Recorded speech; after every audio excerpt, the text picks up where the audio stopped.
Time लगेगा। आयो आयो आयो ए બાબા બારી ની આબો ભાલા हां बटे आयो रो पानी खावा का हमने रहा 10 कलाक की 1.5 कलाक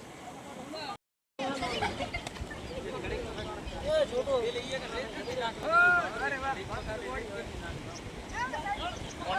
पढ़ाई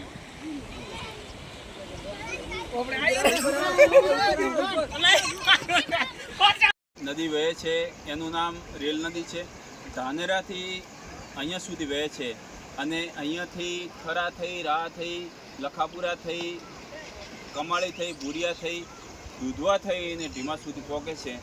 સવારમાં 7 વાગે ધાનેરા ક્રોસ કરી દીધું હતું. અત્યારે આ હું ઊભો છું તે અરંટવા ગામ છે. અહીંયા આ નદી આવ્યાને 1 કલાક જેવો સમય થયો છે. હજી પણ ધાનેરા સુધી એવું ને એવું પાણી આવે છે. માટે આગામી 8 થી 10 કલાક કે 12 કલાક સુધી આવી રીતે નદી વહેશે એવી શક્યતાઓ છે. જે વચ્ચે ગામડા આવે છે ખેડૂતોને અને પશુપાલકોને નમ્ર વિનંતી કે નીચાણવાળા ભાગમાં તમારું કંઈ જાનમાલનું કંઈ નુકસાન થાય એવું હોય તો એને ઉપર ખસેડી લેવા માટે વિનંતી છે. વચ્ચે આવતા લોકોને પણ વિનંતી કરું છું કે પાણીનો આવરો વધારે છે માટે નીચાણવાળા ભાગમાં કોઈએ જવું નહીં. કાંઠે ઊભા રહીને દેખી શકે છે. નદી અંદર ઉતરીને જશે તો એમાં નુકસાન થવાનો પૂરેપૂરો ભય છે. આ પાણી આવવાથી ખેડૂતોને હાલના તબક્કે કોઈ નુકસાન નથી, કારણ કે ઉનાળુ પાક લઈ લીધો છે, ચોમાસું પાક હજી વાવ્યો નથી અને આ પાણીના લીધે, કાંપના લીધે ખેતી સમૃદ્ધ થાય છે, જળ સમૃદ્ધ થાય છે અને એનાથી ભૂગર્ભ જળ ઊંચા આવે છે.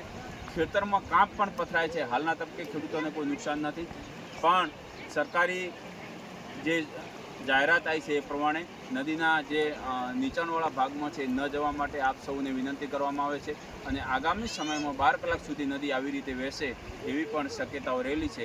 માટે આપ સૌને આ નદીને સાવચેત રહીને દેખવા માટે વિનંતી કરવામાં આવે છે.